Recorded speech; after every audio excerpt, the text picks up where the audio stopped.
these big team fights, trying to get these rotations to come through quicker might remedy some of their issues that they're facing in Flashpoint. And, I mean, they're going to have to figure something out because you know that they're going to see them in playoffs, right? Like, in playoffs, you know that the teams they're going up against are most likely going to bring it out. So, I don't know. What are your thoughts on Flashpoint? I know it's a game mode I don't like to play. Fair enough. Fair. I play the game once in a while, once every blue moon, and definitely not a map I'm very strong on. That's for sure. Moving on forward, though, do we want to try some round predictions for the upcoming matches? I mean, for when you look at NCSU, none of these guys, at least on NACE, are in top 500. All of our players are in top 500, so I think just looking on paper, based on skill alone, I'm going to take this in a 2-0 for St. Clair. And then Cumberland, I think, is also going to be a 2-0, but we can dive a little bit more deeper into that once we get closer to Game 2. Absolutely. You know, I think in my perspective, like, yes, I'll have St. Clair over NCSU in 2-0 fashion, but you know what? I think that honestly, regarding, unless they make a change, I do think I could see Cumberland putting them in a bad position, especially when you take in the fact that, yes, we didn't have Redx on the team at that time. You still had two players in Soaks and Alex. Everyone was still playing their actual roles, and they still took a map off of you, right?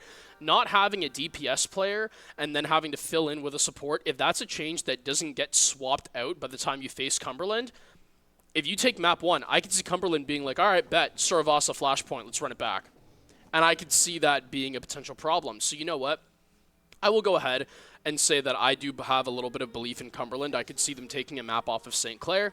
Still have it in 2-1 fashion, but that being said, again, we talked about Flashpoint for a little bit. I wanted to bring up the fact that if you want to ask me, because there is a clip of obviously me chewing out this entire roster for what they did on Flashpoint against Grandview, it is simply just cockiness, ego, getting the better of you. Sometimes you just make some stupid decisions, and, you know, in the moment you're having fun, and all of a sudden it's like, oh, well, now we just threw a map to Grandview. So now the social media team has fun with that. Hey, guys, we took a map off St. Clair. They're bad. I think that looking forwards, they are, like, they have cleaned up their act a whole lot in terms of that, and not like they necessarily really care. Like, I think they're doing good regardless, and, you know, you can't really blame a whole lot of fun if in the current situation of when that game was played, it is really just for standings at the end of the day. But going in through here, I think they just want to keep things clean. I think they want to keep things good, especially when you're missing a starting member. So give me 2 over NCSU, give me 2-1 over Cumberland, just purely because Cumberland, they have that experience of playing us once before. I think they kind of know where the holes in this team are and how to exploit them, especially if we don't have a full starting filled role roster. Oh, it's very reasonable. Honestly, I'm going to be the odd one out as per usual here, but I have some kind of evidence of sorts to back it up. I'm going to go 2-1 on NCSU. Like, St. Clair's going to win this 2-1 is what I mean. But my reasoning is I think maybe they meme a little too hard in this first game. I could see it. Like, I could tell that's not even like happen. Yeah, I was going to say I'm not even docking that. Yeah. Yeah, I think it's very possible, especially because like this roster movement a bit is like a little unprecedented. Like, we didn't expect something like this happening. So maybe they troll too hard a little bit and drop one. But I think if they do drop one from trolling a little bit too hard, they'll lock it in and hold down the fort for the rest of them. Listen, I mean, that being said, at the end of the day, it's usually all about the tank in these certain situations, and even when you're down one man, the man I want to highlight right now who can totally pick this roster up, put it on their shoulders, and just carry it through the finish line, Tread. Tank, Gen G, the man sometimes simply looks unkillable. I think he's going to be the biggest factor tonight, obviously. Sometimes that switches around, right? Sometimes Juice is really on a day, but he's currently not here right now. So, honestly, if you want to break this one down further, I think it's just got to be Tread to be the X factor. He usually always is, and I think things are going to kind of stay the same in that regard. I think his Zarya play has just been absolutely nothing short of amazing in this entire season of NACE, and honestly, even if you ban it, he just has so many other ways he can go, right? We've seen the Hazard play. We know the Wrecking Ball play can come in as well if he really wants to a little bit.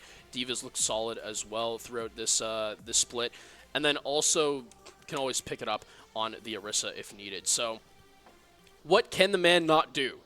Because he's been sitting on every single other tank that can work in every single other comp, whether it's dive, brawl, poke, you name it, the guy is on it like butter on toast. So honestly, I think that being said, yeah, we talked about potential map drops, but I don't think there's going to be anything too, volatile, and that's why I honestly just don't see NCSU taking a map off, is just because of the fact that, again, I just think Tread is just a little bit too much combined with everybody else on the team, their experience through PL and through Tier 2.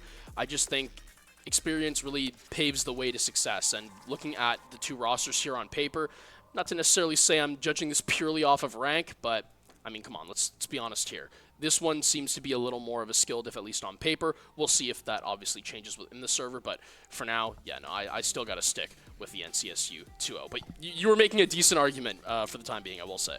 Well, it's always good, I think, to have some different perspectives. Absolutely. On the desk as well. That sort of adds to the conversation. I want to talk about Cumberland a little bit now.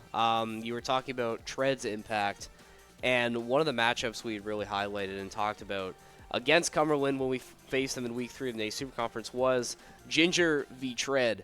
Ginger had big impact for Cumberland, was able to be very disruptive. We had made some specific notes about how Ginger was just really dominating that push game. I know that push game was a little weaker in terms of skill for a couple of reasons, but they also have that potential to have that X factor in their tank. And I mean, I think if you're still stuck on tank in Overwatch 2, I mean, you got to be the best of the best because you're the only one now. You don't have a second one to fall back on like you did in the previous game. So all of these guys playing at this high level, they're able to be the one that puts the team on their back, right? That literally is what their role is intended to do at the end of the day. So that's really going to be a matchup I'm going to want to highlight against Cumberland. We talked about Naughty as well. Nodi being super just, disruptive on the DPS, sort of filling that role that Razor fills for St. Clair. So we got some matchups that I think are going to be worth revisiting when we play Cumberland again, but I'm hoping that St. Clair is remembering that map that they dropped against them in Super Conference and is going to want to get theirs back in this collegiate open now. Like I said, you can do it in 2-0 fashion, you can do it quick and easily, so hopefully St. Clair's up to the task. Yeah, honestly, I see St. Clair taking the Cumberland game in 2-0 fashion this time because I think they're ready for them this time, honestly. Like you guys said before, they're going to have their main lineup this time, and I think Cumberland may underestimate them a bit, if you know what I mean, because they might be a little high on power right now. Man, we got a map off for them last time. We can do it again. No, not this time. St. Clair is going to be ready for them this time. They have their full roster. They're ready. They have a bit of a chip on their shoulder for, man, you took that one map. You're not getting it this time. And I think that's what we're going to be seeing from St. Clair here today. Man, I don't know. I think I got to hang on to my 2-1, man. I think that I get it. Like, there's bigger stakes in a best of 3. You take one map and all of a sudden it's like, okay, this is series point regardless. But I just see St. Clair as kind of a monster that Cumberland just don't have an answer for. I mean, regardless, yeah, you say that they have their full lineup. Yeah, they have a little bit of a gap on their DPS, but I gotta say, as we are going to game pretty soon, hopefully, I just don't see this going too well for any of the two teams tonight. And I will say, real quick before we get into game, right? This is a little bit of a insane evening, but tomorrow going to be an even better evening. Yeah, that's right. I'm doing a little bit of a plug-in. Well, you got to save it for the end of the show, man. No. We got Overwatch. We can talk about it. We can now. talk about it this right now. We can talk about it at the end of the show as well. It honestly deserves that. But I was just going to say, quick little shout out because we have a little bit of a LAN coming up. So if you guys are on the stream right now and you're watching, right, pop down to the Nexus tomorrow as we're going to be having tons of fun events. More on that a little bit later. But again, I think that going back into Overwatch as well, yeah, give me 2-1 for St. Clair over Cumberland, 2-0 over NCSU. And without further ado, we got 10 seconds, and we are going to be heading in. It's NACE Overwatch Homecoming, Week 5, matches 1 and 2. Casters, take it away as we head into this one. All right, well, buckle up, ladies and gentlemen. We're here for some more Overwatch. Very familiar map if you've been watching our streams, Lijiang Tower. This is a map that St. Clair loves to dominate on. Some interesting comms coming through from the side of NCSU. A Farah coming through. Yeah, not one we usually see too often, but I can see the vision for what NCSU is going for. Their concussion blast could be coming in handy, and we were correct in our guess. Alex going to be that hit scan DPS for St. Clair. Both teams clashing on the point. Soaks finding a pick onto his mirror match, Lucio. Tread getting in there with Hazard. More picks coming through for St. Clair. They should and they will take the point first. Absolutely. Great start from St. Clair, and a couple things I want to point out here. Tread is rocking the Hazard to start this game. And we see some mirror teams here for the most part. Only one difference between the teams, one having a Farah, one having a Sojourn. But otherwise, mirror copies of each other, as these two Hazards are just going to go pound for pound and just start beating on each other in this midsection here. SEC does win the first team fight, but now they have all come back to the convergence point in the middle, and they're actually going to drop the point here to NCSU, who is going to sneakily come in the backside and steal that from them. But still a good start from St. Clair. Yeah, St. Clair letting themselves get C9, but come right back with a big answer as they capture this point once again. Team kill. Team kill, like you said. Great response. You know, I wanted to talk about that matchup between Alex and Oblivion, who's going to be subbing in tonight. Obviously, Farah, not great against your hit scan characters. You know, Farah is somebody who can be a little bit of a floating target in midair, so that's going to be a matchup that St. Clair is really going to want to exploit tonight if they're going to want to neutralize this DPS attack that NCSU is trying to throw their way. But so far, gets Keurig Waltz coming through, Razor finding a pick as well. NCSU getting stymied early. St. Clair able to rotate back and forth between the point and the choke point to stall them out, and it's just all St. Clair right now. NCSU just has no response. Lobby going to try and C9 once again, but St. Clair's ready. Tread is ready, just jumping in there and finding that pick. Still on a heater for him. And this works out perfectly for timing-wise, because I was just going to mention, one thing about Farah is it's not a common pick that you see, but it is worth noting that when the team doesn't notice the Farah or deal with the Farah in relative timely manner, it can become a real pain to deal with, because that thing will just keep raining down fire on you. And that's what happened there to, Tread there, going down and does respawn, and now he's going to swap off to the Diva as well. So we're not going to see a tank mirror any longer. Yeah, no tank mirror, but don't count NCSU out yet, folks. They do cap the point right before St. Clair is going to secure that. So you're going to have to work a little bit harder to win this first round of Lijiang Tower, but Saints do have a couple ults to work with. Got the beat drop and Alex's Sojourn ult. But you look at the side of NCSU, a couple ults as well. They can use to counter both of their support ults as Alex does decide to pop his ult. Looking for one, does find Splice. That's a big ult off the table. Now the rest of the Saints can crash in. NCSU just trying to reposition, get that Kiriko ult set up for them. But St. Clair just waltz right in on the back of Soaks' beat drop. Still contesting the point, but trying to be as aggressive as they can. And they're being rewarded for it. Overtime right now. NCSU, one final push to try and salvage the round. Soaks really showing off his movement there as he kind of glides along the edge of the map and holds himself in while distracting two opponents there. And it's absolutely pandemonium right now on point here as St. Clair College battles for this point to try and take it back and end the round out. But we're seeing some people drop on both sides. Soaks is down right now. Razor was almost down, but he also have himself. But it'll be all for naught for NCSU as St. Clair is able to hold the point. But is it? Somebody does pop on for a moment just to be taken out, and it will be St. Clair. Man, they're so lucky that Tread was able to be in there and just eat some of those rocks with his defense matrix. But, I mean, you got to give NCSU credit. You know, St. Clair was dominating that round for the most part, and they were able to come in and C9 not once but twice and make St. Clair just work a little bit harder to get this first round. But, I mean, you're into the observatory now. We know how dominant St. Clair can be once they get cooking and get that choke point established here. I'm going to look for St. Clair to continue to be ultra aggressive and just crash the site as quickly as possible. Get a bit of a comp change here. Alex opting for that Symmetra. Razor swapping to the Mei. This could be a good early portal coming in from Alex to give them some early advantageous positioning. We'll see where Alex elects to put his portal. Not popping it right away. Might be saving that teleporter for another time, but those turrets already up. Gonna make that point just a little bit harder for NCSU to come through. Yeah, something I want to point out as well is this is a very narrow map. There's not a lot of movement room once you get inside, and all around this is just, the hallways are very thin, very close quarters, so you have to really pay attention to all of your surroundings all the time through these corridors. Otherwise, you're going to be closed in from both sides, especially in those small hallways like where they're looking up right now. Yeah, NCSU getting onto the point first. I will give them some credit. This is a decent point for Farah. You know, you have a lot of room to work with in the air.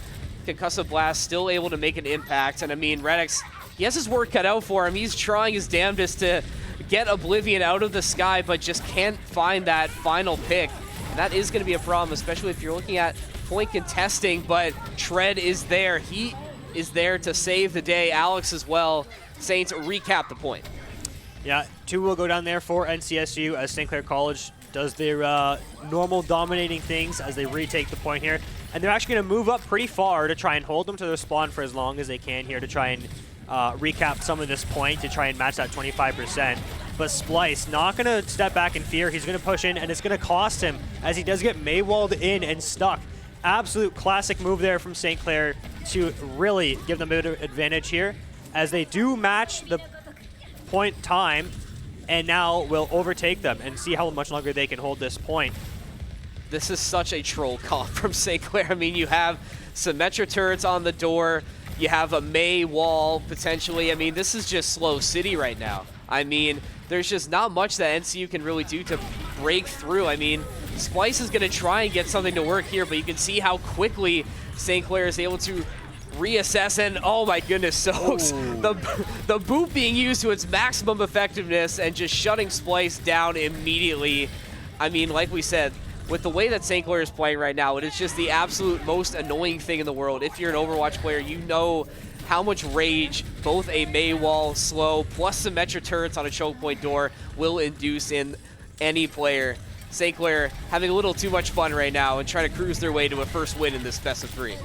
Yeah, and they really are just cruising right now, already reaching the 75% mark.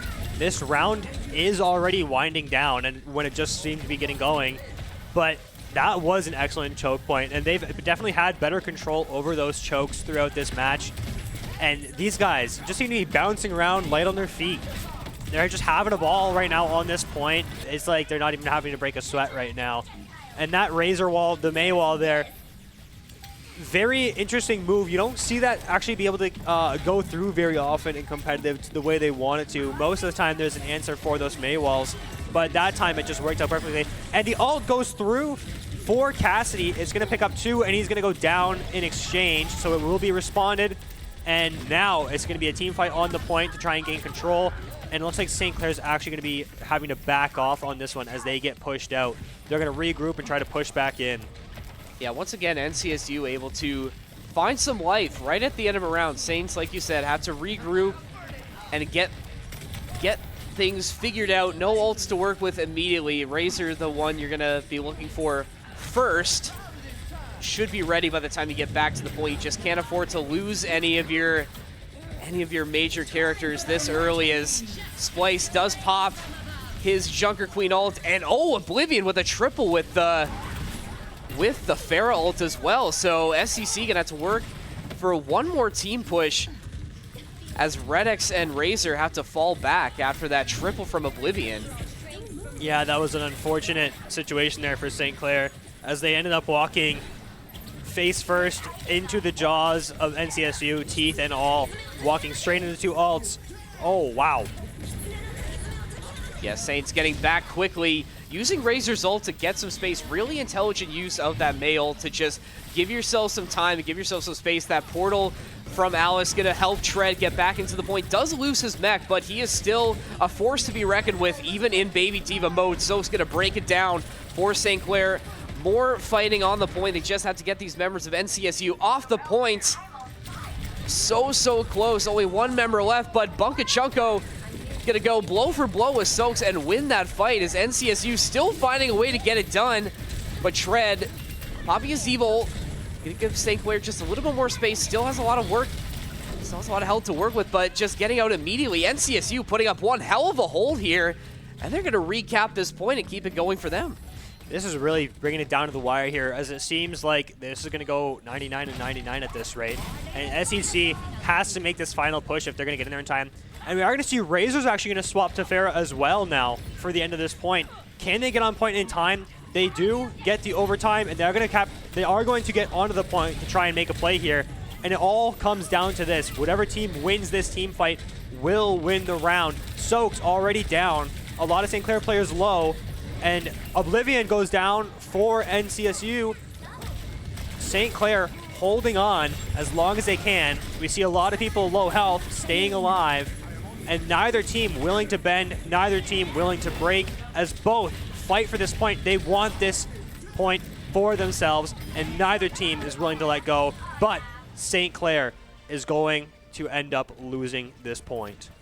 You know what? My apologies, NCSU. I was not familiar with your game. That was very impressive stuff from them. I mean, Saints, you know, we can chalk it up to skill on the side of NCSU. Maybe Saints trying to troll just a little bit too hard with the comp. And Alex, I think rightfully so, going to swap back to Sojourn. I mean, if it ain't broke from the first round, you shouldn't try and fix it. Razor switching to a more, you know, let's say a more comfortable pick. But I don't hate the counter pick with Fair there. Oblivion was sort of running the table a little bit for NCSU in that one. I see, you know, maybe trying to get that mirror match set up, but not going to happen. NCSU did a really good job at stalling out St. Clair, even when Shred swaps to the Doomfist to just try and be a little bit more disruptive. Yeah, give them credit as now we head to map 3 as we head to the Garden.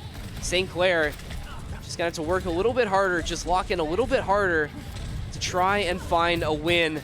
Oh, Alex. Oh, Alex.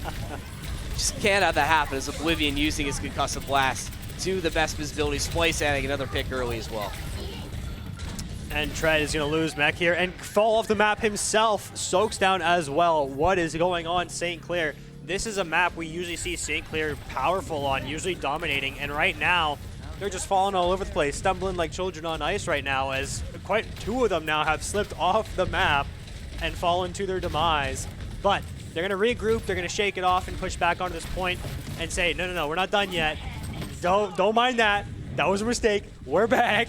Let's keep things going. Yeah, Alex now going to be attempting to make something happen with Farah. St. Clair really having troubles with Oblivion. I mean, like we said, Farah not somebody usually chosen in competitive lobbies, so maybe that is a point of weakness for St. Clair. They just don't have an answer for Farah, but thankfully Redx does have an answer for this round early. St. Clair back on the point after a double from Redx, and now St. Clair going to do the same thing we saw in the last one, going to try and push NCSU as far back as they can to their spawn. But again, when you have Oblivion just owning the skies the way he has been, really going to have to be careful with how far you want to push up. Absolutely, and we really need to see something from Alex here, pushing back against Oblivion, doing the same thing from his airspace. Otherwise, Oblivion will just be able to hold on to this as much as possible. Kind of poking that window, teasing it a bit, not going through, but there goes Soaks a 3rd time. Somebody has fallen off the map for St. Clair, and this is becoming a bit of a pattern, and that's a problem. Once is an accident, twice a coincidence, 3 times. All right, what's going on, guys?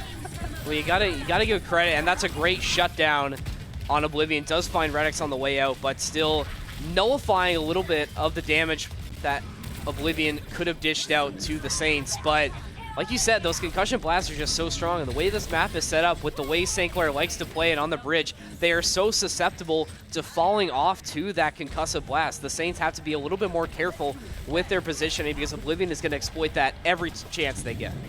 Yeah, and we see here Oblivion not taking any time before he gets up into the spot he wants to be to rain fire on their spawn area and hold them back as much as possible. And now, NCSU kind of taking a move out of SEC's book. As soon as they won the team fight, they got up ahead and tried to keep SEC in their spawn as long as possible.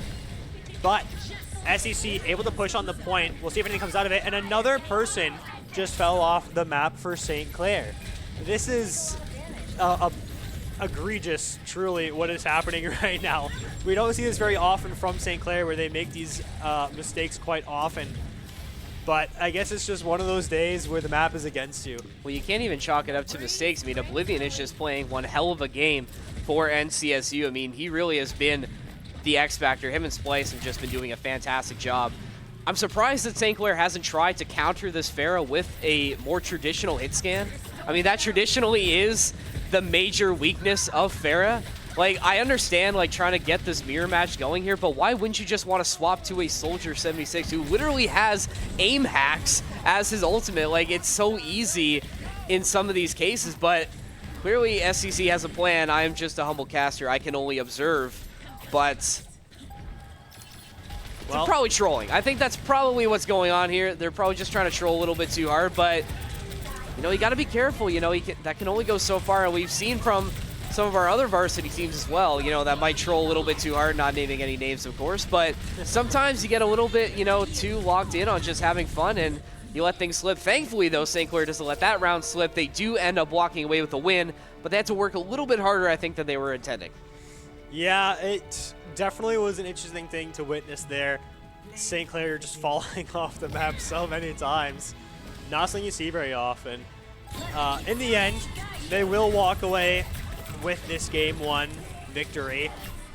But you're right, they really had to work for it. And the play of the game is actually going to go all the way back to the first round. So quite interesting there. That was impressive. I mean, Smoke, you were sort of on the sidelines watching through there. You were sort of writing some notes to me. What were your observations on the map one? We got to see some great Pharah gameplay in the big 2-5. How does that make you feel? Yeah, you know, it's always great to see new things. I mean, you know, St. Clair, they come out with the dub, and, you know, listen, I've reamed them out before about doing stuff like this. Like, at the end of the day, they got the win. But they trolled pretty hard there. They were trolling pretty hard there. Listen. Symmetra and May on map 2. Listen, like, exactly. They're running a Pharah. You don't run hit scan. I mean, I get it, right? It was a good counter to the JQ, a tank that needs to play so up in space and aggressive and controlling and pushing up, right? So you use the May to then get the easy wall-offs. I like that, right? But at the end of the day, not only are we not countering the Pharah with a hit scan, guys, no one really mentioned it before. Redix and Soaks just flipped. So they just said, Soaks, it's your time to play Lucio. Screw it. Redix hop on Kiri. So they're literally flipping roles on support, not to mention we already have Alex on DPS. And from what I can hear, you know what? Give credit where credit's due to Oblivion. What was that, like 5 ledges on Lijiang Tower? And because of that, I'm getting word from our pro team that St. Clair have jokingly banned Pharah for the next map. So, fair, yeah, you know what? Fair, honestly. Oblivion, take a bow because, sir, you had a masterclass. So kudos to you. No, actually, like, that really was quite the performance from Oblivion. I mean, I have to say. I mean, listen, take what St. Clair are going to give you and absolutely. exploit I mean, it. You know, we were sort of talking about how this would be fairly easy for St. Clair, but obviously was not to be. I mean, they're sort of doing it to themselves, I guess, in this case. But I think banning out Pharah jokingly, I think is this potentially a smart play, especially if you're looking at potentially a flashpoint coming up. I mean, if I had to predict, I mean, we're still a little bit out from Game 2, but if I had to predict, I would think that NCSU would swap to flashpoint if they've done their homework on St. Clair, but we will see. Pharah definitely has a potential to dominate, especially in an objective-based game mode, you know, like we saw in round 1, you know, getting a Pharah time to cook and just rain down rockets from above in a very tight space, usually not a good recipe, you know, for success, for anything really.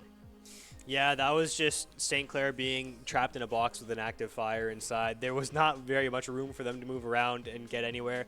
I was very surprised that they dropped the second round there, as the May and Symmetra, as goofy as the comp was pretty efficient on that choke point, placing the traps, placing the wall. It was working as well as it could. Until it didn't. Unfortunately, it was until it didn't. I think, like you said, that JQ ult, that was really the sort of the catalyst, and that sort of broke everything that St. Clair was trying to set up. And yeah, like, they probably should have taken it in map 2, but like you said, just sort of trolling around a little bit too much, just trying to have too much fun, weren't able to get it done. So they're going to have to play a lot cleaner on map 2 if they want to walk away with a win, a 2-0 win, I should say. but we'll wait and see where we go next. I mean, obviously it will be loser's pick, so we'll see if NCSU has something up their sleeve. I mean, clearly they had something that St. Clair wasn't expecting, so who knows what other tricks they might have planned for tonight. Yeah, it's definitely too soon to count them out. I mean, like you said, they had a trick. That Farah, no one was expecting it, but it did a lot of damage. I mean, that really carried NSCU that whole time. NCSU, sorry. And that was just something St. Clair really didn't have an answer for until the very end. And you definitely were right with not having a counter for that. Like, they should have gone hit scan. Patrick, I see you're like raring to go here. Yeah, I mean, they had an answer for it. It's called ban it in game 2. I mean, good luck. You don't have it anymore. I guess. You know what? Just because, to spite Oblivion, we're not even going to, like, swap to counter you. We're just going to ban it because funny moment. Fair a diff, unfortunately. Yeah, funny moment. Yeah, I don't know. moment. Like, I think it's hilarious, but hey, you know what? Let the guys play around. Let them have some fun because, you know what? It's the last little bit of fun you could potentially have because we got NACE playoffs coming up soon, and I'm sure they're looking forward to that as well. But that being said, man, gotta be honest here. You know, Soaks on the Lucio getting ledged 3 times on Lijiang Tower to Oblivion. I'd ban it too because then that's pretty embarrassing, especially when you see that you're playing Lucio. Yeah, again, a couple of good plays here and there, right? Tread kind of seemed to almost take over when he kind of wanted to. Again, even on round 2, bring the Farah, and it's like, yeah, guys, we got a Sim May. All right, let's do this. You know, it's kind of the same sort of little bit of trolliness, but you know, you've come to expect it over the weeks that we've seen is now heading into game 2 very shortly. What do you guys got in store? Where do you think NCSU's taking us? Well, I wouldn't be surprised if it's Flashpoint. Saravasa? Saravasa, yes. I wouldn't be surprised, but being that this is a best of 3, maybe you try and pick a map that you're for sure stronger on. So I guess we'll see what NCU likes to do here. I think if you do end up going to a payload map or a hybrid map, I think if you're St. Clair, you're definitely foaming at the mouth there. You're sort of ready to try and take advantage of that. But again, it depends on if NCSU did their homework on St. Clair's weaknesses. Maybe they go King's Row and we just get, you know, they it's just possible. Maybe they just go possible. King's Row and they take the risk that, hey, you know what, Tread can pick Doomfist on defense. And the other thing who knows? And like the other thing too anything's is that possible now from what I've seen. the other thing too is that we know how NACE map ban rules work, but we don't know if they're a little different on this collegiate open. But we get our answer now, and we were correct in our prediction that it is indeed going to be Flashpoint. So now Saints have a chance to end this here, but on their weakest game mode. Soaks already falling. NCSU taking a very strong comp for Flashpoint. Oblivion swapping to Reaper, someone who, like Farah, does so well up at close quarters.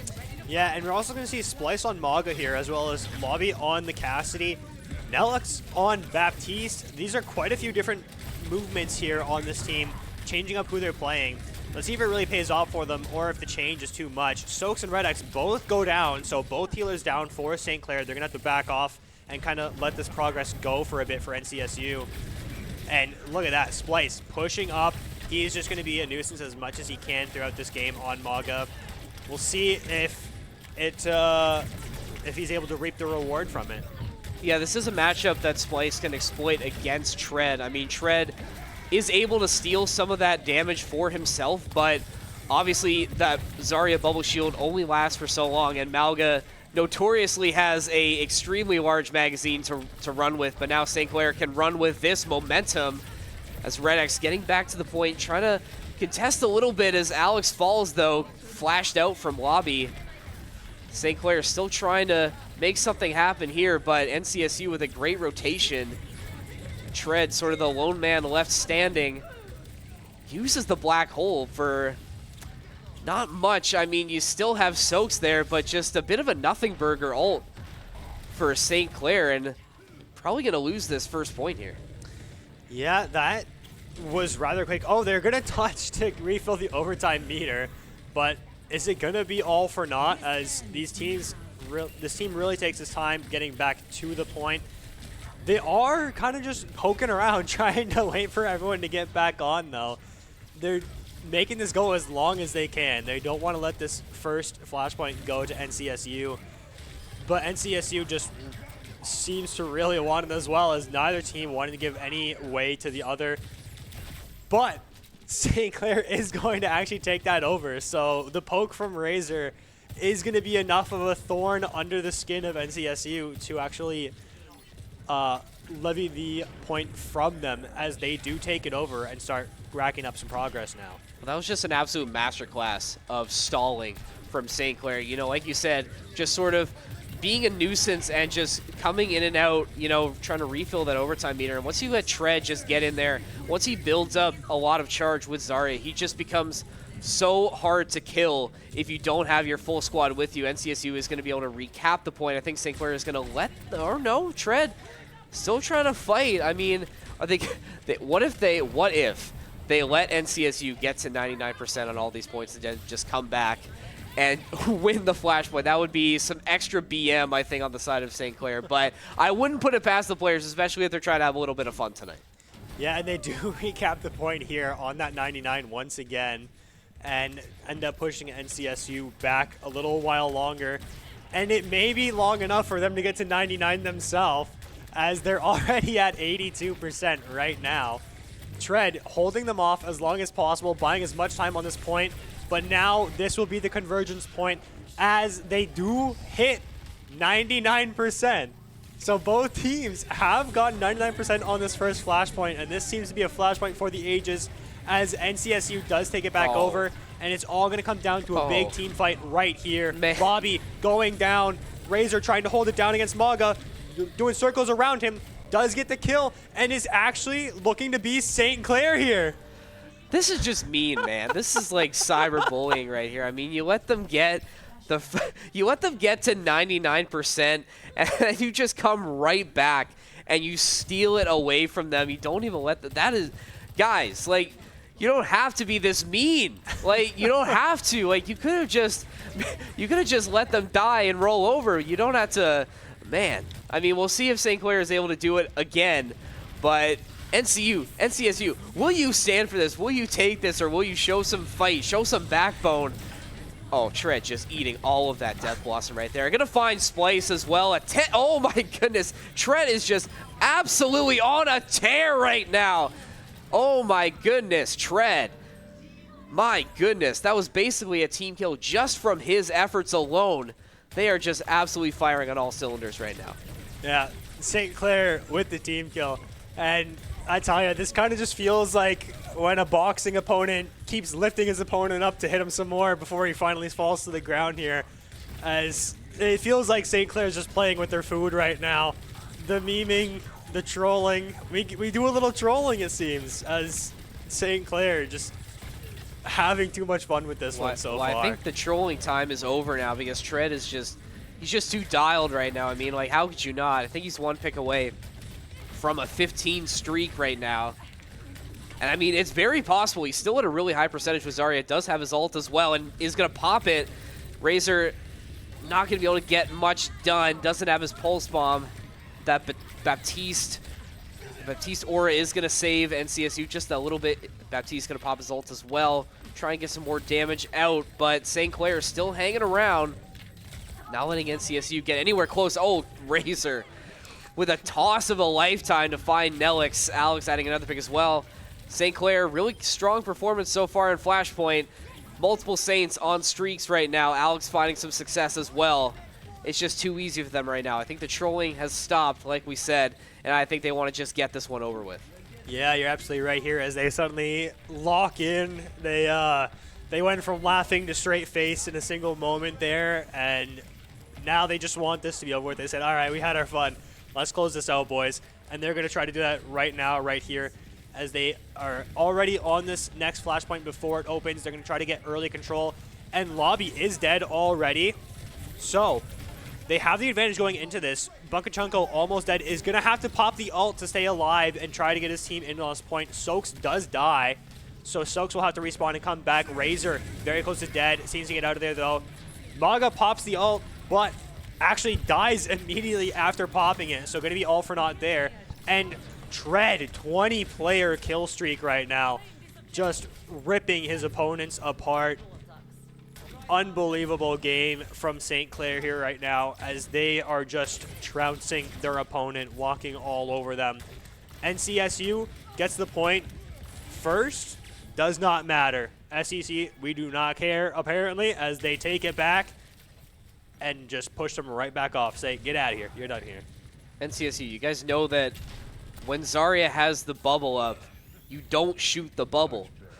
You're not supposed to shoot the bubble when Zarya is wrapped in her barrier. I mean, shoot the bubble. Tread has just been running on like high 70% power for most of this game right now. And we can see it right here. He is just absolutely melting everybody he runs across. He already has his ult again.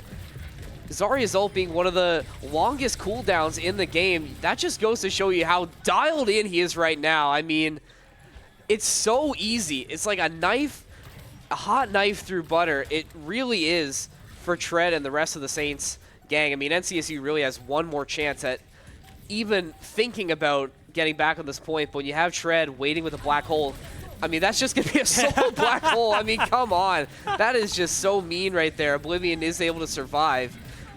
But, I mean, oh my. I mean, getting it right off the teleport. I mean, grenade launch fade away for Tread for his 25th in a row. I mean, going to be rotating back on the point for St. Clair. Just have to take care of lobby. No more running in that lobby for St. Clair. We are running up this score to 2-0. St. Clair playing with their opponents, trolling a little bit, but they find the win regardless. 2-0 against NCSU. Tread absolutely is going to be my player of the game, my player of the series for St. Clair. I guess if anything, NCSU gets to take home this play of the game. If anything. Let's see what this is here. I was thinking back. Oh, okay, it's gonna be a few picks in a row that's gonna get play of the game here. That's a pretty good shot at the end to finish that off. A headshot for about 80% of the HP there. That was not a bad move at all. But in the end, St. Clair will take this in 2-0 fashion, closing out the series there. Unfortunately, NCSU going home with a loss, but they played their hearts out, didn't they? That first game, they really surprised us there on the second map. Not something we were expecting, especially since they had been pretty trapped early on in that round. Definitely no pushovers, but just didn't have the gas in the tank there to keep up with St. Clair towards the end. Well, I think here's the other thing, and I mean, we'll get your opinions on this, Patrick, after I yap a little bit. But, yeah, you know, now I think that Flashpoint game has sort of recontextualized everything we saw on map 1, because now I don't really know, was NCU good or was St. Clair just not really trying? I mean, like, when you saw it, and you can speak to this quickly before we, you know, send this to a break, was NCU that good, or was St. Clair just letting them play a little bit before they ended it? I can't lie. I think St. Clair, I literally wrote it down when they were at like 80%. I was just saying, like, are they going to let NCSU just get to 99% on each point and then take it from them to then just try to hold it to 100? I mean, yeah, that's how point 1 went. Honestly, I'm kind of, you know, glad I called it. They trolled pretty early. Great first block hole from Tread, getting absolutely zero value. Amazing decision making there. But hey, you know what? At the end of the day, then he just turned on the chairs, right? Turned on the monitor. Was almost playing blind, and then just like, you know, just rejigged the eyes a little bit. And, yeah, then just proceeded to drop 30 unanswered. So, There you go. I mean, I did say he was going to be your X factor. So you were right. You know, you were right. You know, who could have seen that one coming? You know, I will say he definitely took this one by force, and I would expect it's going to be more of the same right after this short break, where we are going to have Cumberland being our next opponent.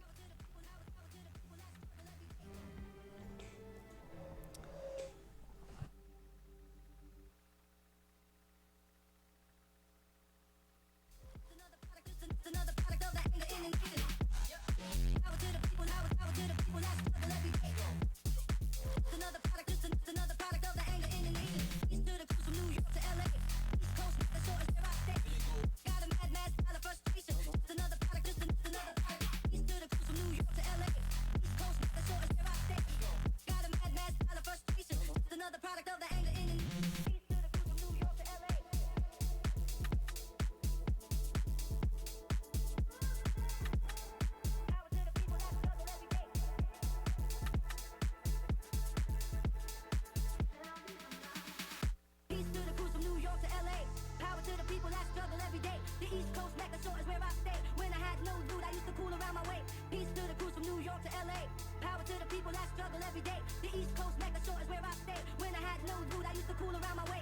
I got a mad style of frustration. Just another product of the anger in the nation. Just another product of the anger in the nation. Just another product of the anger in the nation. Anger in the nation. Anger in the nation. Anger in the anger in the anger in the anger in the anger.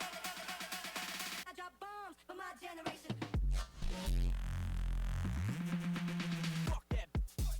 Just another product. Just another product of the anger in the nation. Power to the people. Power to the people that struggle every day. Just another product. Just another product of the anger in the nation. Power to the people. Power to the people that struggle every day. Just another product. Just another product of the anger in the nation. Power to the people. Power to the people that struggle every day. Just another product. Just another product of the anger in the nation. East to the coast from New York to LA. East Coast, the shore is where I stay. Got a mad style of frustration. Just another product. Just another product. East to the coast from New York to LA. East Coast, the shore is where I stay. Got a mad style of frustration. Just another product of the anger in the nation.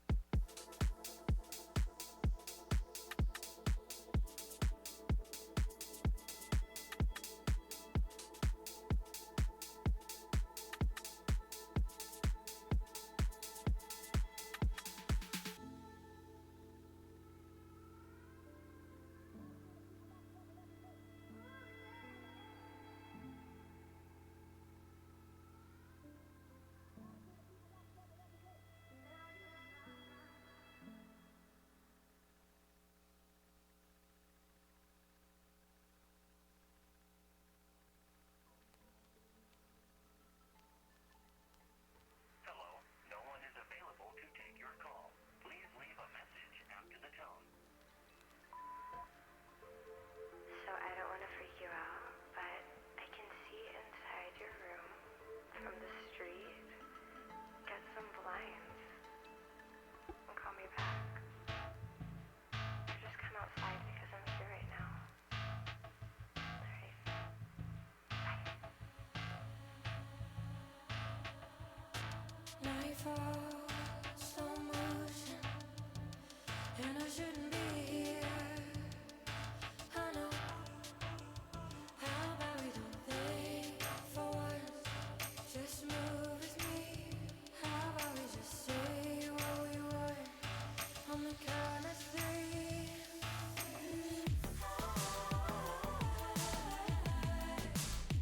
I'm outside. And I don't wanna stay.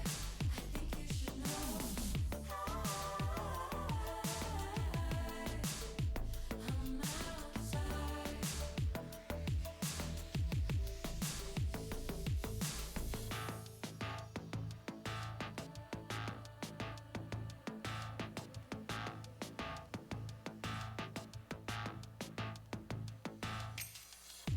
Watch you like a movie.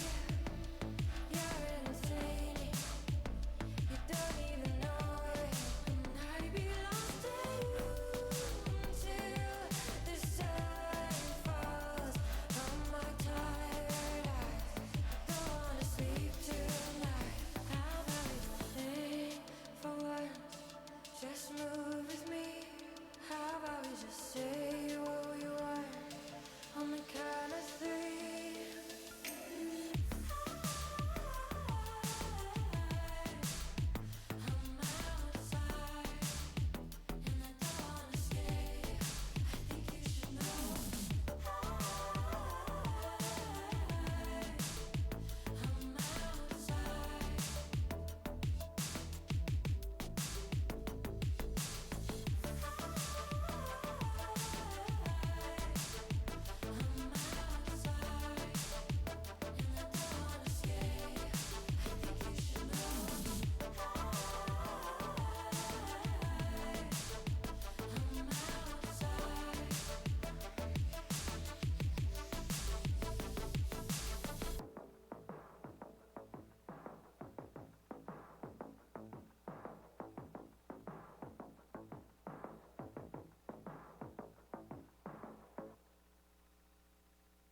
the shit with my brother.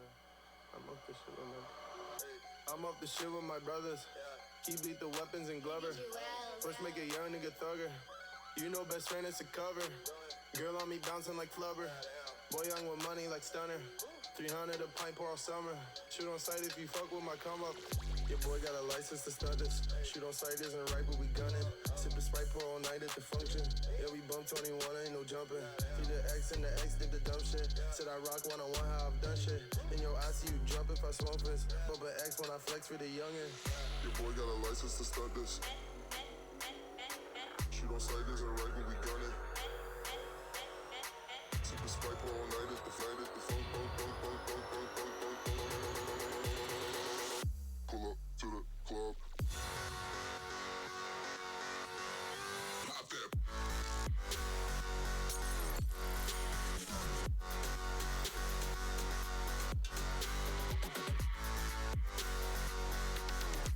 I can't do this right now.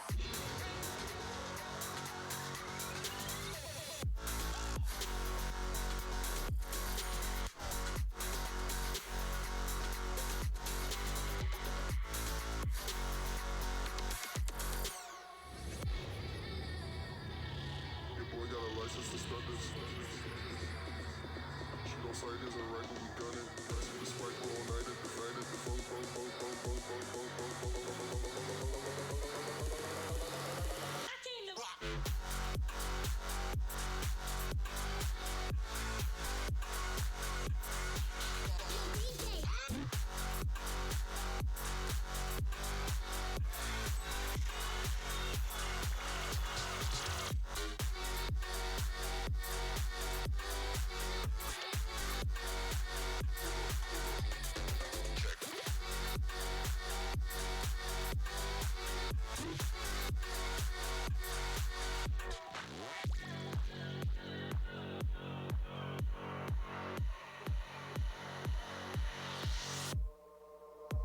Too nice is a setup.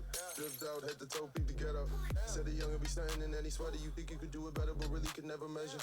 Got a Glock engraved with your name on it. And some special designs, this is a game for me. Tiptoed on the beat in Balenciagas. Dipped out of your crib in my Gucci floppers. Your boy got a license to start this.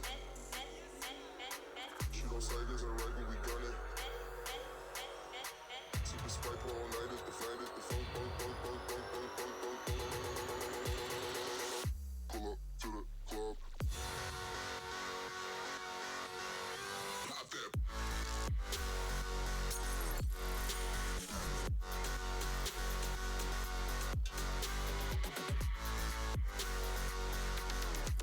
I can't do this right now.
thinking it out loud. But I love those days when there's no one else around.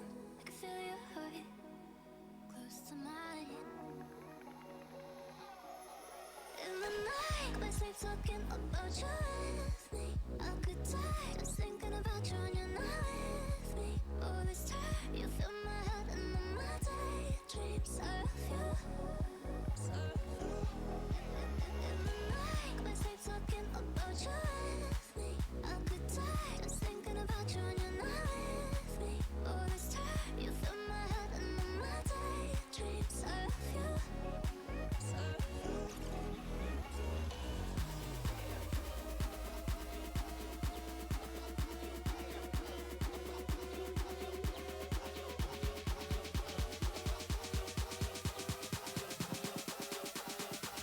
Can't get enough of you.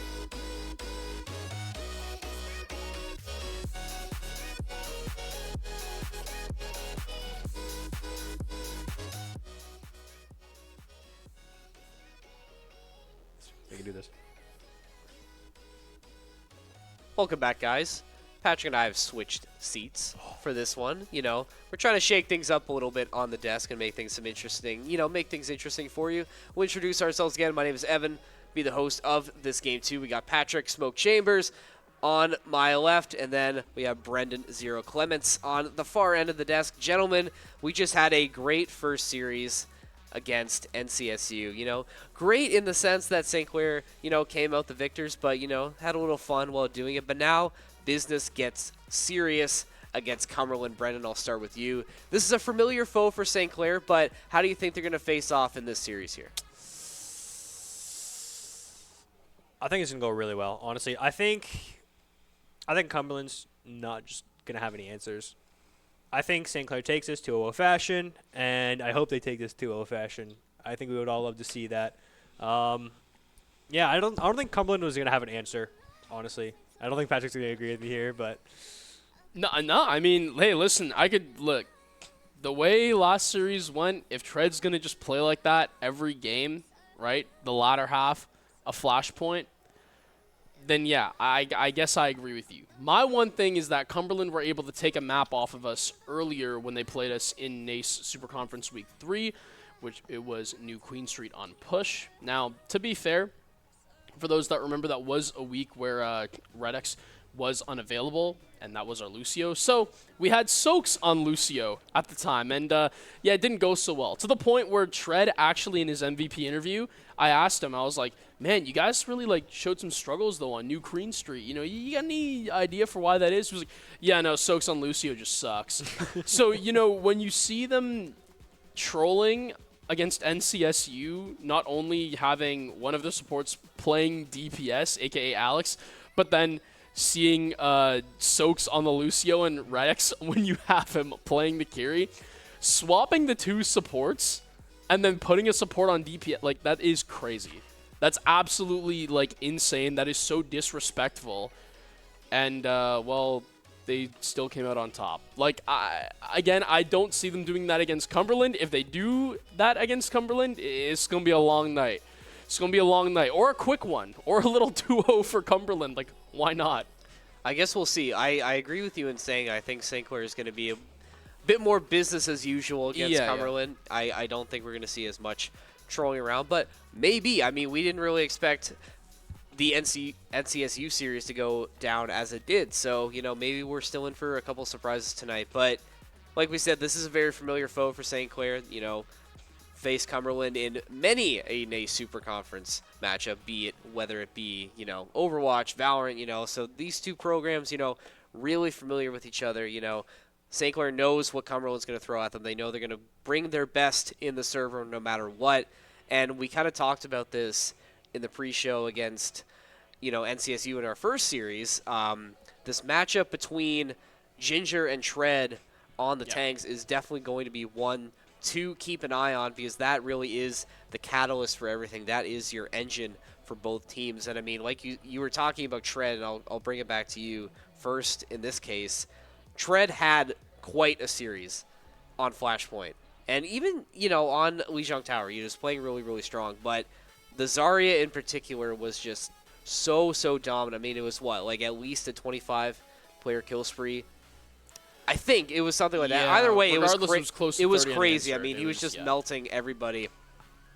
Do we see that same level of play against Cumberland, or are they going to be able to neutralize him a little bit? They're going to have to find some answers, for sure. I mean, regardless, if you want to beat Cumberland, then yes. If you want to beat Cumberland with Soaks on Lucio again and Redix on Kiriko, then even more, yes. I think that, again, Cumberland, they're no slouches. The roster of Ginger, Naughty, Virtual, Chef, and Cabe, they're not going to just sit there and just let St. Clair do all the stuff that they were doing in the matchup with NCSU and not punish them harder.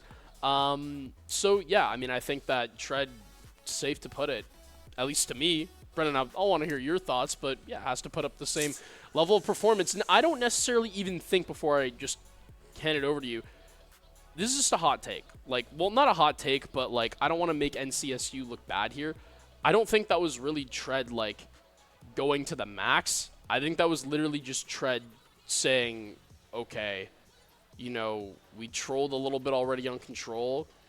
We gave you 99 on point 1, and I used a useless Graviton Surge. Gave you point, took it away from you.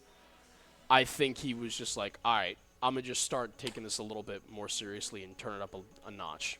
But I think he definitely has more in the tank as well, and I think if you're going to want to beat Cumberland, he's going to have to show that.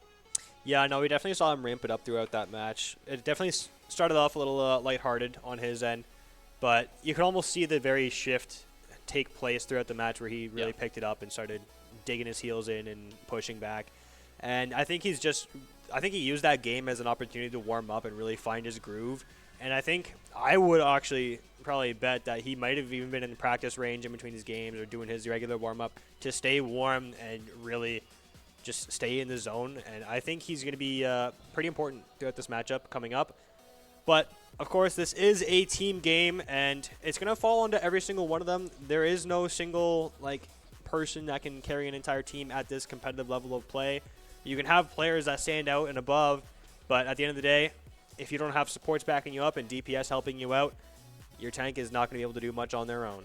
Truer words have never been spoken, I think, in terms of Overwatch. And I think you had said it in a good way. Like, it's a team game. And speaking of the team, are we going to see the same lineup rolling out against Cumberland? Not. Do they feel confident? Do they feel confident enough to bring out, 3 of their support players and throwing one of them on DPS? I mean, we haven't heard any updates from the team. So, from where we're standing with the information that we have available, we have to assume that the lineup is going to be the same. Probably I gonna mean, remain the same, yeah. it might be. I mean, there obviously are chances, right, for it to change. I mean, that's very possible. But if it is the same, what should we expect from Alex coming out of here? Do we just keep him on the Sojourn, or is he going to be a little bit more flexible?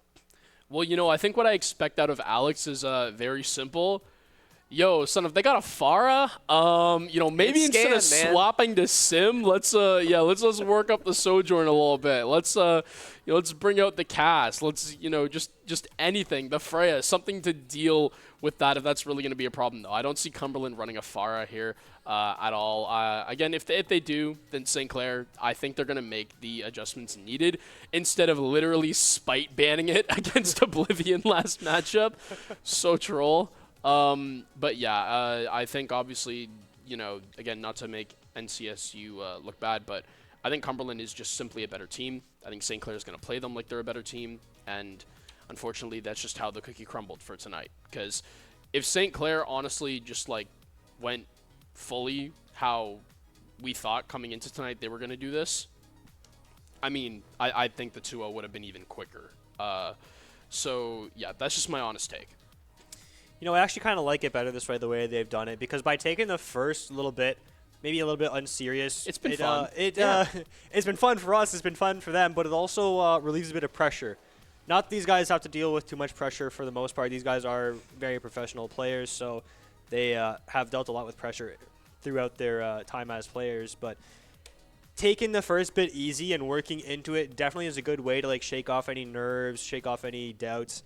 And it really helps you get into the game and really solidify yourself into the match. So I think it's actually better that it went this way than it would have been if they were just all go no breaks from the very beginning, because they might have gassed themselves out doing that, honestly. I mean, if they were just go from the very beginning, maybe the sweep would have been faster, but maybe they would have gone too hard and not have enough left in the tank after for Cumberland. Well, that definitely is something they would have to think about. I mean, you would have to assume that they're going to be pretty warm. I mean, we're going to be jumping into game hopefully fairly soon. You know, originally we thought we were going to have to wait until 10 p.m. for the second game. That would have been a really long time for the teams to sit, but they just want to get this done as quickly as possible. They said ASAP they're hoping to get this done. We're still waiting for everybody to get into the lobby, but, I mean, it definitely has to be said that, you know, coming off of a really solid series against NCSU, the team is, has to be feeling pretty good about where they're standing right now. I mean, we'll take a look. See, I believe Cumberland was also in the same situation as us. I think they were also playing a match whilst we were dispatching with NCSU. See where it is. There are a million teams in this collegiate open right now. Am I wrong? I believe it's 54 to be exact. Am I Might be. It might That just does be. sound... remembering that correctly? That's a nice round number, so we'll assume that it's going to be. Oh, and interesting development, folks. Hot off the press, Cumberland did in fact play There's no a game. way. They got 2-0'd versus Cumberland Fisher. lost. Okay, versus Fisher. Yeah. Wow. So yeah, Cumberland not maybe a good night to maybe start. that changes the the vibes in Cumberland. It's like you get 2-0 against Fisher. Now you have to play another really strong now you have to team play in St. St. Clair. Clair. Now you really have to sort of buckle your bootstraps a little bit, because I think losing twice, dropping from 8-0 to 8-2 right before seeding starts for playoffs, that would be a huge loss for Cumberland. Do you imagine how rage bait it'd be if Cumberland lose 0-2 to Fisher, and then they get 0-2'd by St. Clair, who are swapping Soaks and Red X on Lucio and Kiri, plus Alex on DPS? Yeah, that would be. Ooh, yeah, that would be. I pretty, honestly, I gotta say, if St. Clair, if you come out of the gate and you have that lineup, curse you. They're going to piss them off. Caster Yeah. curse you. Because Ooh, wow. Okay. that's Pulling out big words here. oh man, that is so rough. And Cumberland don't deserve that. Like, they're a good team. That's true. So I really hope they don't. But honestly, I could already see, like, I could totally see, like, Red X and Tread just looking at the results and be like, yo, guys, this guy just got, like, 0-2'd by Fisher. Bro, let's just do it. Let's the same thing we did at NCSU. Let's do it. No, I think they are going to take it seriously. But Cumberland coming off of a loss as well, this gives them a little bit of a chip on their shoulder to kind of fight a little bit harder. Got to get one win in this doubleheader. So, hey, if you're Cumberland, you're definitely looking for it. Yeah, you would think. On the other side of that coin, though, maybe Cumberland is a bit down in the dumps now after losing that first one. Maybe it's going to affect their game going into the second one. You never know how a team is going to react until you see it unfold in person. So they could come out with a fiery passion of a bit of vengeance on the rise here. They could come out wanting revenge for either the loss just now, or if St. Clair does hit them with the meme lineup, they might have a vengeance against that. But on the other hand, they may just not have their game tonight. They may just load into this match and not have it. Yeah, based on what we're seeing on the NACE website, game one, we can assume it was control, 2-1 for Fisher in that case, and then game two, 1-0 for Fisher. Assuming that would have been push. Would have been push, which, again, not too much of a surprise, because that was, Cumberland's, loser map pick in that series against St. Clair. But we're going to have some more time to think about it, gentlemen. We're going to be sending it to another break. When we return, it's game time. Cumberland, St. Clair. When we come back, don't go anywhere.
guys, I hope you didn't miss us too much, but fear not, we are back. We're just about ready to get into our final series of the night against Cumberland. Guys, let's talk predictions. Let's talk hard numbers. Patrick, what do you got? Man, I mean, I think, you know, number-wise, if we're rolling with the same lineup we did against NCSU, I got this one going the distance. I think Cumberland, right, they're a good enough team to the point where if we're really just swapping roles like that and we're going to swap Soaks and Red X on their supports and then we're going to swap Alex onto DPS, yeah, I think they got what it takes to take a game off of us. 2-0 fashion, please and thank you. Oh, all right. Hey, I want St. Clair to end confident. this I want St. Clair to end this swiftly and make it wraps for everyone so them move on sooner than later. Yes. I can't wait to see them in playoff action. So just as when your favorite sports team is trying to clinch that wild card spot, obviously not in the same position here, but and you're just waiting for that last game to be done and get that victory, that's kind of the feeling here. We just want to see it happen, you know? And I think that's the vibe that St. Clair's going to be bringing into this one. But obviously, again, it's going to be a little harder. You know, Cumberland, you got to give them credit. They're a strong team. You know, they're in the Super Conference for a reason. You know, they finally got their first L of this Collegiate Open. Are they going to take that, though? Are they going to take, you know, another L against St. Clair? Do they lose 2 in a row tonight? That would be pretty awful if you're on the side of Cumberland. But I think St. Clair, I think they have the firepower to do it. I think they have the players to do it. Obviously, you know, we talked about the tank matchup between Tread and Ginger. You know, that's going to be a very big matchup to watch. But, again, Brendan, you had said this well. You know, Overwatch is obviously a team game. It's going to take a complete effort from everybody, you know, to get this victory. I'll ask one more question. I guess, well, actually, you know what? I didn't give my prediction because, you know, I should also get one as well, I think. Go on, host. I do think, you know, I see where you're coming from, Smoke, but I think I got to go with Brendan in this one. I think it's going to be a 2-0 for St. Clair. I think they're just simply too dialed right now. I think, you know, hold on. I'll give you a chance. I'll give you a chance to rebuttal. But I think with how we saw them play against NCSU, wasn't even their full strength for the most part. I think they were saving that for this series. And I think just based off of history alone, you know, the only reason that Cumberland was able to take that one map off of St. Clair was because they didn't have Redex in the lineup here. Now that you have him, assumedly you have him in this series right now, I think that just makes St. Clair all the more strong. And I think Cumberland's going to have their hands full. I give it 2-0 to St. Clair. I'm saying 2-1 if Alex is still on DPS and Soaks and Redex have both still swapped support roles. If as long as fair enough. As long as they play as they normally do, I will also have St. Clair in 2-0 fashion. I just want to clear the desk on that. Okay. Well, I appreciate that because I was concerned. No, it's very reasonable, honestly. I get that.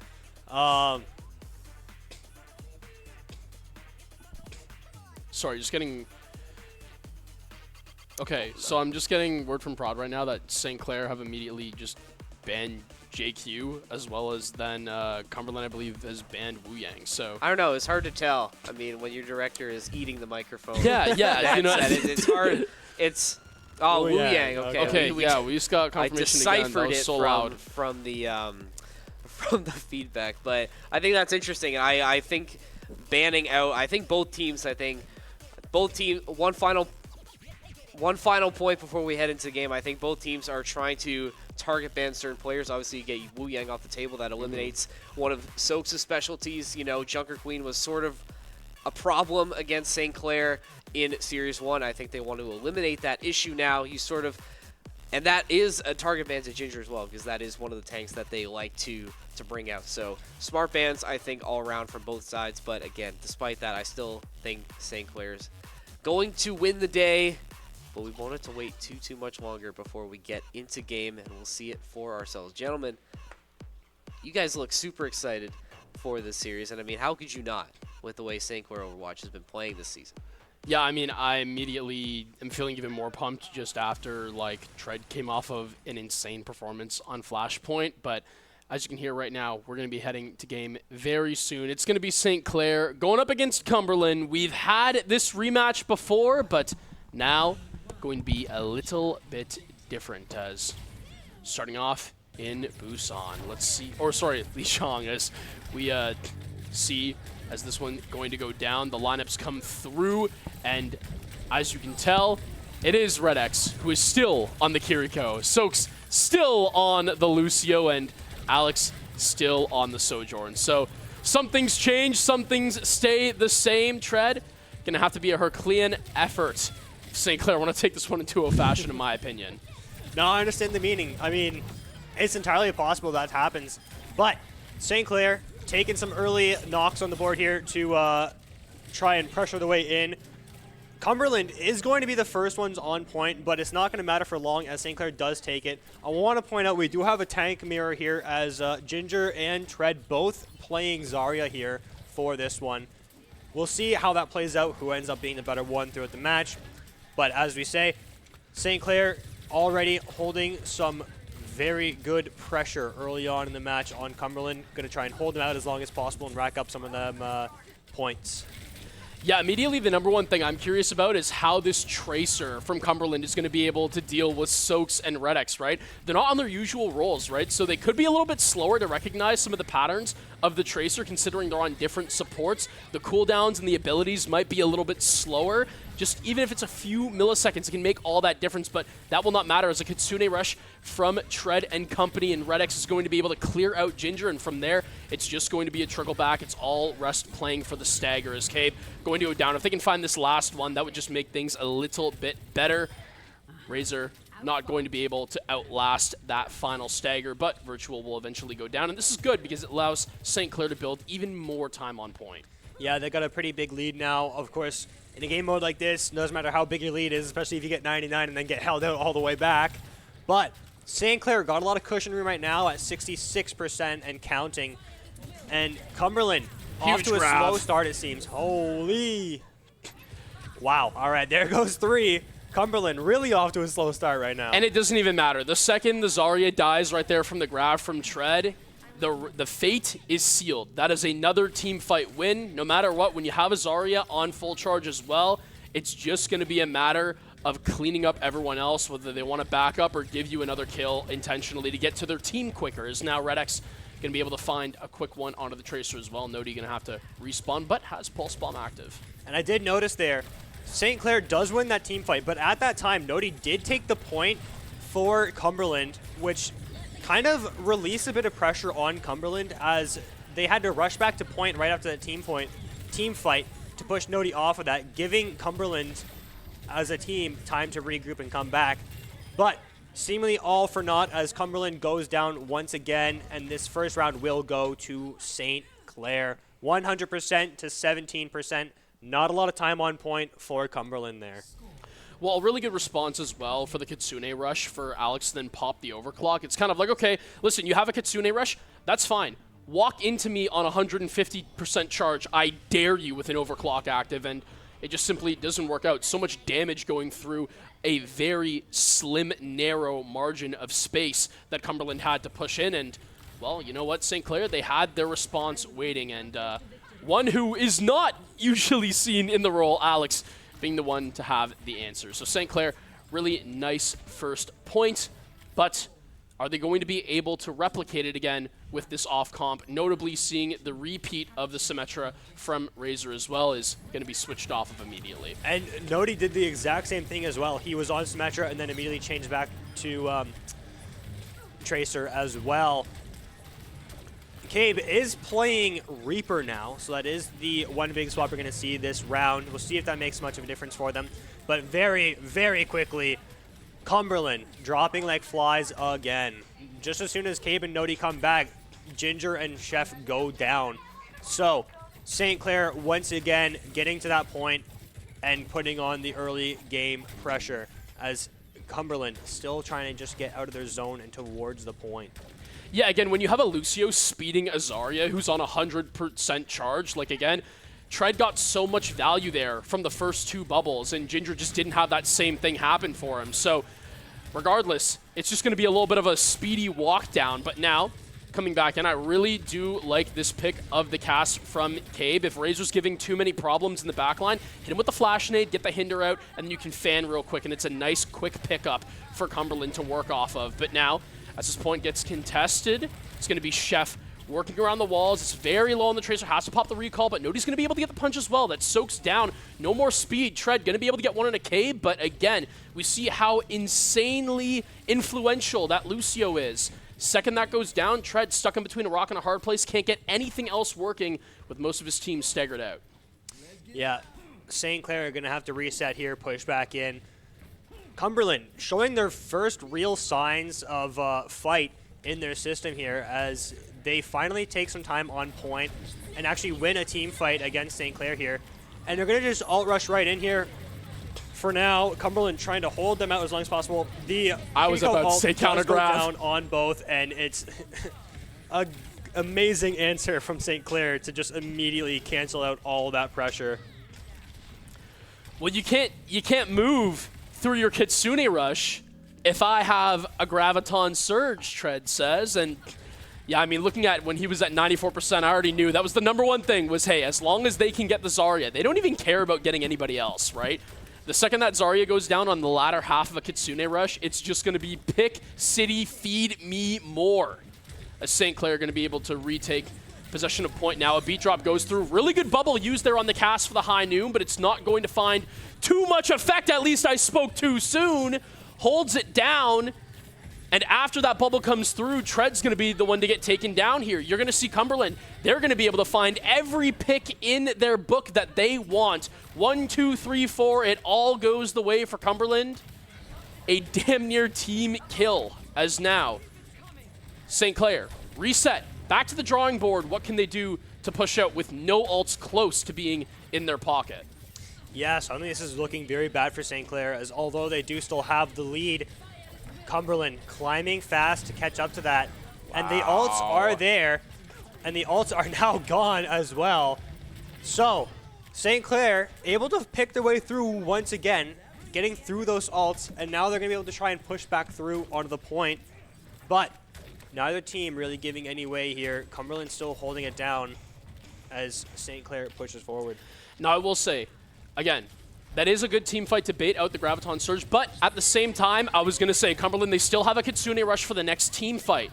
And this is where it's going to get very dire, because St. Clair, they only have the overclock from Alex here to work with. Razor can have a Pulse Bomb as well, but if you don't have a Catalyst to really get them in to get any value off of it, that's where you kind of find a problem. They need to create space, St. Clair do. But when you have Ginger rocking in on 100 charge, there's no speed. They can't get them through. But no, Alex instead pops the overclock, finds one out of nowhere. Razor, again, with the Tracer, able to find another onto the cast. And that is insane. What I thought was an amazing play at first by Ginger has now completely backfired on Cumberland. Walks in, gets the Lucio, so the DPS have no way of getting in with speed. And all of a sudden, Alex pops an overclock and gets Ginger from the depths. As now St. Clair have an incredible hold. The tables completely turned. High noon to try to get Cumberland in, maybe, but at the same time, you're fighting through another Kitsune Rush that Redix can just sit and wait on. Nodi does sneak his way on the point here, but it's not going to be for much if he can't get in there. He does get pushed out. Cabe down already. Ginger down again. And St. Clair holds it down for the win on the round. St. Clair 2-0 on the first game to take that first game win. And I mean, this is just insane because I said that it was going to be a long day at the office if St. Clair brought out the same comp and swapped their supports. Clearly not. I have been completely mistaken because they played that perfectly. And it really comes down to this play right here, right? Alex being able to find the pick onto Ginger out of nowhere. Ginger made a great play, in my opinion, but just simply had poor positioning when it came to how to get out of that engagement, right? You come through, you get the Lucio. It is allowing you to slow St. Clair, right? They can't really gain distance as quickly as they could before. They can't boop anyone away. They don't have the speed boost to rush them in. But at the same time, if you put yourself in between St. Clair's guns with no cover, sometimes magical plays tend to happen. And Alex pulled one from the depths there, got a huge pick onto Ginger, and man, you just got to feel for the guy because that was rough. Absolutely. I apologize. My eyes are watering for no reason right now. Difference in lighting. I mean, I would be crying too after It's a beautiful play. witnessing that beautiful It's play art at work. It's from art at Alex. work. I mean, hey, if someone needs a new DPS, I mean, Alex, he might be able to fit that flex role for the team. I mean, really impressive stuff. I mean, watching that pick, come through at the very end there, that was the game right there. I mean, the only ult you had to work with, you had to find that pick. Ginger was just absolutely carving through the team.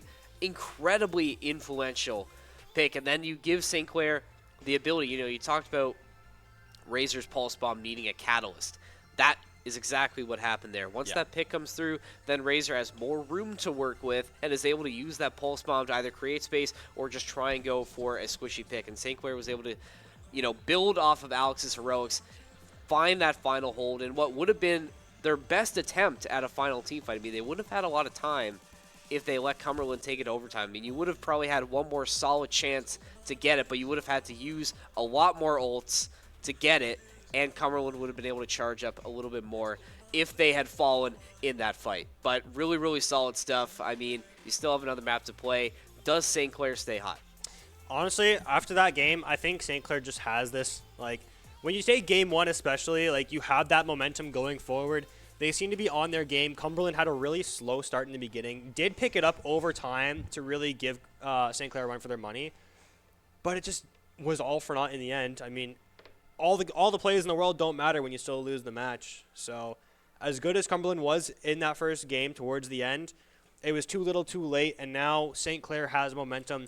And now, technically, it's been quite a few losses in a row for Cumberland between their last game and now facing St. Clair. So I feel that first round was really a big buffer to Cumberland because now they are really down in the dumps. They lost their first game. It's like, all right, it's okay, guys. We pick it back up. We take St. Clair. We go 9-1. And then you lose the first round. And it's like, oh, okay. What do we do now? And I think with the level that St. Clair is playing right now, you can just tell even though they're trolling a little bit, they're still really dialed in, and they're still taking care of their business. And you can just see it for yourself. I mean, Tread, Zari's been a good pick so far. I mean, no reason to change things up. And I mean, when you still have all your supports balling out, and Alex, just fitting into that DPS role without any issues. I mean, we talk about it a lot about how deep this Overwatch team is, and we're really seeing it, being able to swap people in and out, even in times where they might be trolling and not, using their full power. They're still able to get it done in pretty dominant fashion. Yeah, I mean, it goes without saying. I think the problem is when you have Ginger and St. Clair Tread going at it. I think that we said that was going to be the matchup of the day.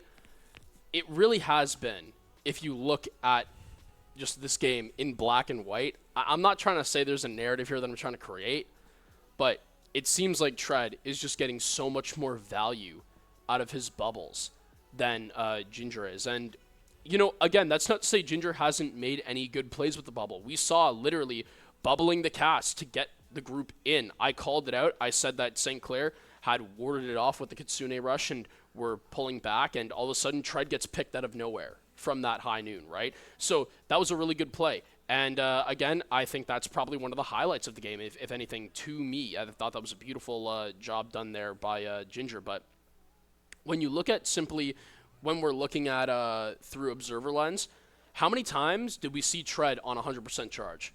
I mean, I want to say pretty much almost 1 out of every 2 times we even flip to him, right? If you're getting that much value out of your bubbles, there's nothing that's really going to be able to stop you, especially if you have the Lucio just speed boosting you into the front lines. Again, Zarya's only going to do more damage at a closer range, and when you have close chokes like that the Lucio can create out of nothing, it really does help a whole lot. It will help, and I mean, it's another familiar battleground for both of these teams. Cumberland taking it back to New Queen Street for push. Gentlemen, take it away. Alrighty, it will be New Queen Street, a map that we've had some history on, especially with teams being mixed up a bit. But we'll see how it plays out today for St. Clair. as they all converge here in the mid to take on this first team fight. It's Zarya on Zarya action right away, and very quickly, Nodi going down. Ginger was very low, getting a little bit health back now. Alex did switch it up, going Reaper now, because I believe over the break we did hear that we had some bans go through. I believe the ban SEC had on Cumberland was Ramatra, I think I heard. Yeah, and then it was Sojourn, I want to say, on the other side is. Yeah. Now, I want to bring up something, credits to my host. All right, I'll shout the guy out. All right, Evan was saying, hey, listen, this could be Soaks' redemption arc on New Queen Street as Lucio. We will have to wait and see. Because last time we did it, Tread had some, well, very blunt comments, to say the least, but going to be St. Clair this time, moving out in front, and now the onus on Cumberland to try to deal with Razor and Alex, who are going to be on this potent dive. So we'll see is now closing the gap. Tread again just on 97 and working at Ginger as well. Has gained a whole lot of charge, and he's going to be able to get on the better end of that one. Is Nodi able to pierce through the back line, taking down Tread, and the rest should just kind of fall as cannon fodder. Is now Cumberland retaking the point in steady fashion. Yeah, St. Clair going to have to regroup here and force their way back onto this robot to start pushing it the opposite direction. Really good job there from Cumberland, taking people out one by one to get through the team fight. And they were just, that was well played for Cumberland all around. They were together, they weren't spread out, they just had that perfect placement. Ults will be going down here for St. Clair as the Kitsune does go down. They do have some other ults in pocket, but they're not going to use them yet, as Alex gets another pick there with the Reaper. Now, Red X did go down, so they are down a healer, but on Cumberland's side, they're one healer down as well as one DPS, sorry, and now there goes down another one. Yeah, again, when we look at what St. Clair have in store as well, obviously, you could loop any one of these two DPS ults into a Graviton Surge and have it be big. Again, just really depends on how you bait out the Zarya's bubbles. So that's definitely going to be a thing to look out for as this one goes through here, and they've actually elected to just use it to drag out the Kitsune Rush. And that's really nice because now when both of these DPS ults go down, no Kitsune Rush and no Beat Drop will be able to help them. As now, it's going to be Cumberland with the Beat Drop active. Should be able to get a lot of room off of this, but the stick comes through. Oh. And because of the patience, those DPS ults will be able to deliver very well. SEC will hit the break point here, so they're going to get that new spawn zone as well. Doesn't give them a bit more of an advantage going through to the next bit. Red X is down, but now with that new spawn zone, it won't be so detrimental as he comes back and is a lot closer than he was before. Nodi down again for Cumberland and Razor. Going around this backside here, he's going to try to flank and try to pick his way through from the back line in, as Ginger is just keeps getting pushed back further and further. Alex not doing half bad on this Reaper. We expect he's going to be good on any character he plays, but on a different role than he's used to, he's done well overall today. Yeah, but now let's see if St. Clair can get this one over the finish line. It's going to be Soaks to go down, but no Freya right now for Cumberland as well. Alex is going to be the second to fall, and immediately you see Tread trying to just secondary fire his way, trying to rocket jump his way back down. Has decent charge, but needs something from Red X to kind of push him forward. The Kitsune Rush is going to be able to do just that. The Tracer down as well, and yeah, this one going to be a very good bait and switch from St. Clair here. They've pulled Cumberland in to a very deceiving sight of a lone Zarya, and immediately out of the depths, the Kitsune Rush pops in, and everyone floods through from Cumberland. Yeah, now St. Clair College going to get that more distance towards this final zone here. And I want to notice right away, Tread finished that team fight and pushed up right away past the robot to keep things going. Alex going in with the Death Blossom does get the Kiriko, and Ginger is down once again, and the rest of them back off into their spawn point, and we are approaching the final bit here. This is where the chaos truly begins, though, as Cumberland pushes out. There goes the Kitsune Rush, and right now, St. Clair has no ults they can use, so they're just going to back off, regroup, and wait this out. Basically, they're going to make that Kitsune Rush almost pointless for Cumberland. Yeah, as now Stalled out at 122 to 25. 4:30 left on the clock, but I can't lie. Barring a miracle, St. Clair, they just have to keep things steady. That being said, lots of time still left on the clock. Noti trying to see if he can find that last bit of trickle damage onto the enemy tracer of Razor, but has to pull back. It's a decent grab, but a better cleanse, actually, from the Kiriko as well to keep everybody alive for the time being. And with Ginger down and a beat drop, that should be the stuff that Cumberland needs to keep in this fight. Soaks, Razor go down, Tread as well, and a beautiful beat drop from Chef to at least keep his team in it for the moment. Still staggered out on Cart, but Alex, that Wraith form does not give you any health back, sadly, as you are going to be next to fall. So really good response there from Cumberland, but I will say, did take that Graviton Surge out of pocket as now Redex immediately with the Kitsune Rush. They're just doing this to try to find a quick pick on a Ginger, and if they got that, they'd be able to really fast be able to get right back to where they were prior on that 122 mark as now the Frey ult goes down, but not a whole lot of value just yet being found out. Graviton Surge, though, left in Tread's pocket, and he's going to elect to pop it right there. No more bubbles, no more hope for Cumberland, as it's going to get completely wiped out. Clean out the rest of Chef, and that is going to most likely be all she wrote, at least for that stagger. St. Clair working the numbers right now and doing a really good job of draining time. Yeah, and they need to double up on this robot now to get it back up there pretty quickly. It will get back up the road, but Cumberland able to respawn and get back to the robot as quick as they can to keep this going. They're not out of it yet, but they really need to hold their own here and stop this robot from hitting that final point. And right now, it's just not looking too good for them. They already have Ginger down again, Virtual down, Chef down with the Death Blossom, and that will end the round. St. Clair wins the game. Yeah, and again, this is just a collaborative of some amazing plays that St. Clair made, especially in the mid. I want to just speak about one real quickly after we get out of this, but first, play of the game, rightfully deserved from Tread. I mean, a huge 3K there, and was able to clean up the Lucio as well. Really good stuff from the man. We said he was going to be the X Factor, and he did nothing short of delivering just on that. Man, that was like night and day from the last time we saw those two teams play on New Queen Street. I was a little worried, it's like it looked like it was going to be, a repeat of, the last time these two teams met, but I mean, it was just utter domination from St. Clair from start to finish. Some really great use of the ult as well. We were sort of calming back and forth.